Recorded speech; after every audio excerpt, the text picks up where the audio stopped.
नमस्कार स्वागत करुच्ची आज मुख्य गुरुत्वपूर्ण खबर को आपण मानक दर्शक बंधु एबे एबे हमर हस्तगत होइतिबा खबर रही पाणीपाग संपर्कित घूर्णिबलय संपर्कित बा वर्षा संपर्कित 5 रे सृष्टि होबाक जाउछि आउ एक घूर्णिबलय जानिबा ओडिशा उपरे एई घूर्णिबलय प्रभाव पड़िबो कि नाही।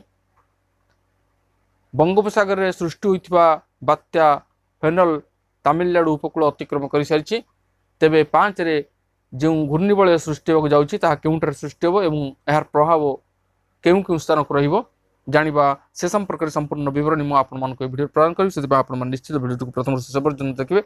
जब वीडियो भल लगे पाखे लाल बटन निश्चित सब्सक्राइब करेंगे पाखे आसुवा बेल आइकन बजाइदेवे ऊपर आसुवा ऑल नोटिफिकेशन क्लिक करके भूलिन जहाँफल एभली वीडियो सर्वप्रथम आप निकट पहुँच पारे। तेज आसतु जाना आज पाणीपाग संपर्कित विशेष गुरुत्वपूर्ण सूचना।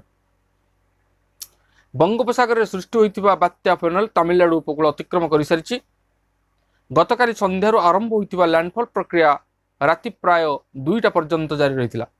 स्थलभाग छुईवा समय घंटा प्रति 70 ରୁ 80 किलोमीटर बेगर पवन सह तुहाकु तुहा वर्षा लगी रही जनजीवन प्रभावित होइछि। हजार हजार घर भांगी लक्षाधिक लोके प्रभावित होइछन्ति। आज रिपोर्ट लेखा बेलू अवपात रूप से तमिलनाडु भितर रही लगुच गोटे बात्या जीवा परे आउ गोटे घूर्णिझड़ सृष्टि होगा नहीं आशंका प्रकाश पाई। आसंता 5 तारिख में सुमात्रा निकट दक्षिण पूर्व बंगोपसागर में आउ एक घूर्णिबलय सृष्टि सह घनीभूत हो श्रीलंका किंबा दक्षिण तमिलनाडु मुहेब बोली पाणीपाग विशेषज्ञ प्रोफेसर सुरेंद्रनाथ पशुपाल पूर्वानुमान कर।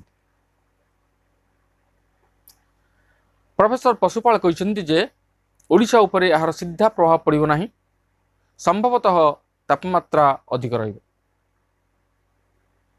तेबे दक्षिण आभ्यंतर रे आसंता 4 ରୁ 6 तारिख मध्य सर्वनिम्न तापमात्रा प्राय 4 डिग्री कमिबो। एही समय शीत बढ़िबो। तेबे 7 ରୁ 9 तारिख मध्य रातिर तापमात्रा प्राय 4 डिग्री पर्यंत वृद्धि पाइब। डिसेम्बर 2 तारिख 3 तारिख और 9 तारिख रे राज्यर अधिकांश अंचल रे पाग मेघुआ रहिबो। उत्तर उपकूल और आभ्यंतर 4 ରୁ 6 तारिख मध्य सर्वनिम्न तापमात्रा प्राय 4 डिग्री कमिबा हेतु शीत बढ़। भुवनेश्वर समेत दक्षिण उपकूल में आसंता 5 दिन पर्यंत तापमात्रा अपरिवर्तनीय रहिबो। 5 तारिख ରୁ 7 तारिख मध्य कुहुड़ी होई पारे बोली से आकलन करछि।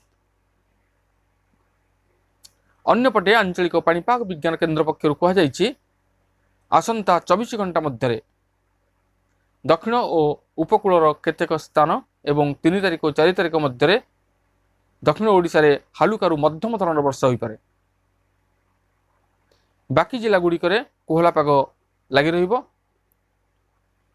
गत 33 घंटा मध्य गोपालपुर, बारिपदा, झारसुगुड़ा, संबलपुर, सुंदरगढ़, हीराकुदु, भवानीपाटना, बलांगीर, कोरापुट, दारिंगबाड़ी, छत्रपुर, पारलाखेमुंडी, रायगड़ा, बरगड़, नुआपड़ा, राउरकेला सहर में हालुका वर्षा हो जाइछि। गतकाली राति नुआपड़ा और केन्द्रापड़ा राज्यर सर्वनिम्न तापमात्रा 14.4 डिग्री रेकर्ड कर तेज ए आज पाणीपाग संपर्कित एक विशेष गुरुत्वपूर्ण सूचना। आज पुणी देखा आगामी भिडियो। रोचे धन्यवाद, नमस्कार।